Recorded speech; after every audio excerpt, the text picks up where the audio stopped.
Reporting sir. Pushpa 2 இந்த படத்தோட one line story. One லைனுக்கு மேலே இழுத்து சொல்லணும்னாலும் முடியாது. புஷ்பா 1ல் அல்லு அர்ஜுன் ஆல்ரெடி ஒரு பெரிய கடத்தல் மன்னன் ஆகிட்டார். புஷ்பா 2ல் அதே மாதிரி காட்டில் போய் மரத்தை வெட்டி வேறு நாட்டுக்கு அனுப்பிட்டு இருப்பார். அவரை பிடிச்சி ஜெயிலுக்குள்ளே போடணும் அப்படின்னு ஃபகத் ஃபாசில் ஒவ்வொரு முயற்சியாக எடுப்பார். அந்த எல்லா முயற்சியும் ஃப்ளாப் ஆகிட்டே இருக்கும். இதுதான் இந்த படத்தோட கதை. படத்தோடைய ஃபஸ்ட் ஹாஃப் கிட்டத்தட்ட 1 hour 40 minutes ஓடும். ஆனால் இன்டர்வல் அப்போ தான் நமக்கு தெரியும் படம் எவ்வளோ நேரம் ஓடி இருக்கா அப்படின்னு. அந்த அளவுக்கு செம்ம என்கேஜிங்காக அப்படியே காட்சிகள் பரபரன்னு இருக்கும். அல்லு அர்ஜுன் அவருடைய ஸ்க்ரீன் ப்ரெசன்ஸ் தான் படத்துக்கு ஒரு பெரிய பாசிட்டிவே. அந்த கேரக்டரை அவர் கேரி பண்ணுற விதம். யூஸ்வலி ஹீரோ பார்த்தீங்கன்னா கொஞ்சம் மிடுக்காக இருப்பாங்கள்ல, இவர் ரொம்ப கன்றாவியாக ட்ரெஸ் பண்ணியிருப்பார், பாக்கு போட்டு பொழிச்சுன்னு துப்பிட்டு இருப்பார். இந்த மாதிரி மேனரிசம் இருந்தும் அவர் படத்தை அவருடைய ஸ்க்ரீன் ப்ரெசன்ஸ் ஒர்க் அவுட் ஆகுது அப்படின்னா அந்த கேரக்டரை அவர் எவ்வளோ ஒரிஜினலாக பண்ணியிருக்காரு அப்படிங்கிறது தான். கிளைமேக்ஸில் சில சீன் வரும், எமோஷனலான காட்சிகள். அதில் கூட நல்ல ஒரு பெர்ஃபார்மர்னு அவர் ப்ரூவ் பண்ணியிருப்பார். ராஷ்மிகா அண்ட் அல்லு அர்ஜுன் அவங்களுடைய அந்த கெமிஸ்ட்ரி அதுவும் படத்துக்கு மிகப்பெரிய பலம். அந்த கெமிஸ்ட்ரி ஒரு மாதிரி ஸ்பைஸியாக ஒரு கில்மாயிக் கெமிஸ்ட்ரியாக அந்த படத்தில் இருக்கும். அந்த மாதிரி கில்மாயிக் காட்சிகள் பார்ட் 1ல் ஒன்று தான் இருந்துச்சு. இது 2-3 இருக்கும். அதை வச்சு ஒரு பாட்டே கூட டெவலப் பண்ணியிருப்பாங்க. அது எல்லாமே கொஞ்சம் என்கேஜிங்காக இருந்துச்சு. டைரக்டர் சுகுமார் அவர் ஒரு சீனை எப்படி இன்ட்ரெஸ்டிங்காக பேக்கேஜ் பண்ணி எப்படி ப்ரெசென்ட் பண்ணணும் அப்படிங்கிற நேக்கு அசால்ட்டாக பண்ணுறாரு அவர். அதாவது பல காட்சிகள் இப்படி தான் நடக்கும், இதுதான் நடக்க போது நம்ம கெஸ் பண்ணால் கூட ஸ்டில் அந்த சீன் இன்கேஜிங்காக இன்ட்ரெஸ்டிங்காக இருக்கும். பல காட்சிகள் அப்படி சொல்லலாம். ஒரு ஹெலிகாப்டர் ஒன்று வாங்கிட்டு வருவார், போலீஸ் ஸ்டேஷனில் வச்சு அவங்க ஆள்கள்லாம் மீட்டு கொண்டு வருவார். இன்னொரு சீனில் சீஃப் மினிஸ்டரோட ஒரு ஃபோட்டோ எடுக்கிற மாதிரி ஒரு சீன் வரும். நிறைய காட்சிகள் இந்த மாதிரி சொல்லலாம். இது எல்லாமே லாஜிக்கில் நம்ப முடியாமல் இருக்கும். இப்படி தான் அந்த சீன் நடக்கும்னு நம்ம கெஸ் பண்ணிடுவோம். இருந்தாலும் அந்த சீன் பார்க்குறதுக்கு என்கேஜிங்காக இருக்கும். சினிமோட்டோகிராஃபி அட்டகாசமாக இருக்கும். பல காட்சிகள் விஷுவலி ஸ்டன்னிங்காக இருக்கும். அந்த காடுகள் எடுக்கப்பட்ட காட்சியெல்லாம் சூப்பராக இருக்கும். Background score Sam CS and DSP அட்டகாசமாக பண்ணியிருப்பாங்க. பாட்டு பார்ட் 1 அளவுக்கு ஒர்க் அவுட் ஆகலை. இருந்தாலும் அந்த பாட்டுடைய பிளேஸ்மெண்ட் நல்லா இருந்துச்சு. 2-3 பாட்டு நல்லா இருந்துச்சு. அந்த ஊ சொல்றியா பாட்டுடைய மேஜிக் இந்த படத்தில் நடக்கலை. அது ஸ்ரீலைலா ஒரு பாட்டுக்கு வர்றாங்க. அந்த பாட்டு அந்தளவுக்கு ஒர்க் அவுட் ஆகலை. இன்னொன்று படத்தில் ஒரு மாஸ் ஹீரோ. இவர் படத்தில் பல விஷயங்கள் சாதிப்பார். இது எல்லாமே ஒன் மேன் ஆர்மியாக போய் ஃபைட் பண்ணி சாதிக்கிறாரு அப்படின்னு காமிச்சிருந்தாங்கன்னா ரொம்ப சில்லியாக இருந்திருக்கும். பட் அப்படி இல்லாமல் அவர் நிறைய காசு சம்பாதிச்சிட்டார். அந்த காசை வச்சு எல்லாத்தையுமே விலைக்கு வாங்குறாரு அப்படின்னு சொல்லியிருந்தது கொஞ்சம் லாஜிக்கலாக பட்டுச்சு. படத்தில் செகண்ட் ஹாஃப் பார்த்தீங்கன்னா ஆரம்பத்தில் ஓகேவாக இருந்தாலும் போக போக நம்ம ஒரு எக்ஸைட்மெண்ட்டே இருக்காது. ஏன்னா புஷ்பா ஆல்ரெடி பெரிய பெரிய லெவலெல்லாம் டீலிங் பண்ணிகிட்டு இருப்பார். ஒரு ஸ்டேட்டுடைய சீஃப் மினிஸ்டரையே மாற்றுற அளவுக்கு போயிடுவார்.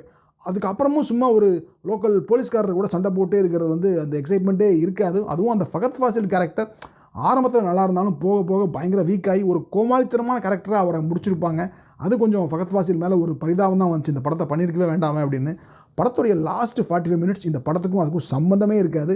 அந்த போர்ஷன் பயங்கர இரிட்டேட்டிங்காக இருக்கும். எப்படா முடிப்பாங்கங்கிற மாதிரி இருக்கும். அதே மாதிரி படத்துடைய ஆரம்பத்தில் ஒரு ஃபைட் சீக்வன்ஸ் வரும். 15-20 minutes போகும். ஜப்பானில் வச்சு ஒரு ஃபைட்டு, அதுவும் ஜப்பானில் வச்சு கோட்டு மாட்டிட்டு கீழே லுங்கி மாட்டிட்டு ஃபைட் பண்ணுவார். அதுவும் லுங்கியை அப்படியே மடிச்சு கட்டிட்டு காத்தோட்டமாக சண்டை போடுவாப்பில்.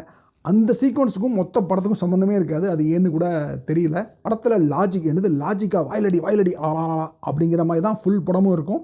நான் அதை ஒரு கம்ப்ளைண்ட்டாக சொல்லவே மாட்டேன். ஏன்னா நம்ம புஷ்பா 1 பார்த்துருக்கோம். ஸோ இந்த பெருசாக லாஜிக் இருக்கணுங்கிற எக்ஸ்பெக்டேஷன் எனக்கெல்லாம் இல்லை. ஏன்னா படத்தில் பார்த்தீங்கன்னா ஒரு சீனில் அவர் ஜப்பானில் இருப்பார், இன்னொரு சீனில் ஸ்ரீலங்காவில் இருப்பார். போலீஸ் ஸ்டேஷனில் போய் போலீஸ்காரங்களுக்கு இவரே விஆர்எஸ் கொடுப்பாரு. இந்த மாதிரிலாம் இருக்கும். பட் இந்த லாஜிக் விஷயத்தெல்லாம் நம்ம எதிர்பார்க்க வேண்டாம். படத்தில் உள்ள அபத்தங்கள் அதை 2 லெவலாக பிரிக்கிறேன். லெவல் 1 இது ஒரு தெலுங்கு படம், ஒரு மாஸ் மசாலா படம் அப்படின்னா சில விஷயங்கள்லாம் இருக்கும்ல. இப்போ ஹீரோவோட கையில் ஒரு சீனை தீ வச்சு விட்ருவாங்க, கையே தீ பிடிச்சி எரியும். அப்போ கூட தீ அணைக்க மாட்டார், வாயில் ஒரு சிகரெட் வச்சு அந்த தீயில பற்ற வைப்பார். கிளைமேக்ஸில் அவர் கையையும் காலையும் கெட்டி போட்டுருவாங்க. சுற்றி ஒரு 50-100 பேர் இருப்பாங்க. ஒரு ஃபைட் பண்ணணும். அந்த ஃபைட்டு கூட எப்படின்னா கையையும் காலையும் கெட்டிக்கிட்டே அப்படியே உந்தி போய் பறந்து ஒவ்வொருத்தங்க கழுத்துலையும் கடிச்சு ஃபைட் பண்ணுவார். இந்த மாதிரியெல்லாம் இருக்கும். இதுவும் நான் லெவல் 1 அபத்தங்கள். இதையும் நான் இக்னோர் பண்ணிடுறேன். ஏன்னா ஒரு மாஸ் மசாலா படம் அப்படிங்கிறதுனால. இந்த லெவல் 2 அபத்தங்கள் ஒன்று இருக்குது பார்த்தீங்களா, அதுதான் தாங்க முடியாத காட்சிகள். சில விஷயங்கள்லாம் இருக்கும். கிளைமேக்ஸில் இந்த ரொம்ப பழைய எஸ்.ஏ. சந்திரசேகர் படத்துலலாம் ஒரு சீன் வைப்பாங்கல்ல, ஹீரோவை கெட்டி போட்டிருப்பாங்க. ஹீரோ முன்னாடி கண்ணு முன்னாடி அவங்க தங்கச்சியவோ லவ்வரையோ ரேப் பண்ணுற மாதிரி ட்ரெஸ் எல்லாம் ஒவ்வொன்றா கலத்துற மாதிரி அந்த மாதிரி ஒரு காட்சி இந்த படத்தில் வச்சுருப்பாங்க. அதுவும் ரொம்ப டீட்டெயில்டாக இருக்கும். அந்த சீன்லாம் பயங்கர இரிட்டேட்டிங்காக இருந்துச்சு. இன்னொரு காட்சி அதை சில ரிவ்யூவில் பாசிட்டிவாக எழுதியிருந்தாங்க. எனக்கு அது ஒரு சிக்கான காட்சியாக தோணுச்சு. இவர் அல்லு அர்ஜுன் ஃபகத் ஃபாசிலை இன்சல்ட் பண்ணுறதுக்காண்டி ஒன்று பண்ணுவார். ஃபகத் ஃபாசிலை ஒரு ஸ்விம்மிங் பூலில் தள்ளி விட்டு அந்த ஸ்விம்மிங் பூலில் பிஸ் அடிக்கிற மாதிரி ஒரு காட்சி ஒன்று எழுதியிருப்பாங்க. ஒரு ஹீரோ எல்லாரும் கூடியிருக்கிற இடத்துல பப்ளிக்காக ஒரு பிஸ் அடிக்கிற மாதிரி ஒரு திங்கிங்கே முதல்ல ஒரு தப்பான விஷயம். அதுவும் குளிக்கிற ஸ்விம்மிங் பூலில் அடிப்பார். அதுவும் ஒருத்தனை உள்ளே தள்ளி விட்டு அந்த ஸ்விம்மிங் பூலில் அடித்து அவனை இன்சல்ட் பண்ணுற மாதிரி ஒரு காட்சிங்கிறது ரொம்ப ஒரு அபத்தமான திங்கிங்காக எனக்கு தோணுச்சு. இன்னொன்று, சினிமாவாக தான் பார்க்கணும் அப்படின்னு நம்ம என்ன தான் சொன்னாலும், நம்ம ஊரில் ஆல்ரெடி வயக்காட்டை அழிக்கிறது, ஆற்று மணலை திருடுறதுன்னு பல விஷயங்கள் பண்ணி இப்போ தான் அதுக்கான விலையை கொடுக்க ஆரம்பிக்கிறோம். இந்த மழை வரும்போது வெள்ளை வரும்போதெல்லாம் நம்ம வந்து கொஞ்சமாவது ஒரு அவேர்னஸ் இப்போ தான் வர ஆரம்பிச்சிருக்கு. அந்த மாதிரி டைமில் இந்த படத்தில் பார்த்தீங்கன்னா படம் ஃபுல்லாக அவர் காட்டில் போய் காடுகளை அழித்து மரத்தை வெட்டி வேறு நாட்டுக்கெல்லாம் அனுப்பிட்டு இருப்பார்.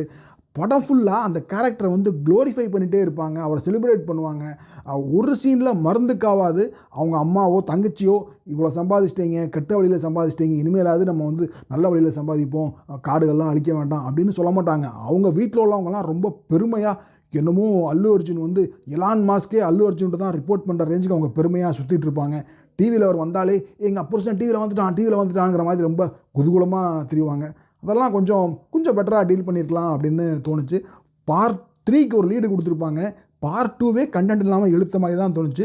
பார்ட் 3ல் என்ன தான் அவங்க எழுத முடியும்? ஏன்னா இவர் ஆல்ரெடி எல்லாமே பண்ண ஆரம்பிச்சிட்டார். இவர் நினச்சா முடியாது, உலகத்தில் எதுவுமே கிடையாதுங்கிற அளவுக்கு அவர் கேரக்டரை பில்டப் பண்ணிட்டாங்க. பார்ட் 3 என்ன பண்ணலான்னா, இவர் நம்ம ஊர் காடுகளை மரத்தை வெட்டுறதுக்கு பதிலாக அமேசான் காடுகளுக்கு போய் அங்கே உள்ள மரத்தெல்லாம் வெட்டி அந்த மரத்தெல்லாம் எப்படி அமேசான்லேயே ஆன்லைனில் விற்கிறாரு அப்படிங்கிற மாதிரி ஒரு கதையை யோசிச்சா தான் அண்ணனுக்கு ஒரு கெத்தாக இருக்கும். அதை விட்டுட்டு சீஃப் மினிஸ்டர் லெவலில் டீல் பண்ணுறதுலாம் ஒரு கௌரவமாக இருக்காது அப்படின்னு தோணுது. ஓவராலாக உங்களுக்கு புஷ்பா 1 ஒர்க் அவுட் ஆச்சு அப்படின்னா, புஷ்பா 2வோட first part definitely work out ஆகும். பட் செகண்ட் பார்ட், அதுவும் டுவர்ட்ஸ் த எண்டு வந்து பயங்கர டார்ச்சராக தான் இருந்துச்சு. பை.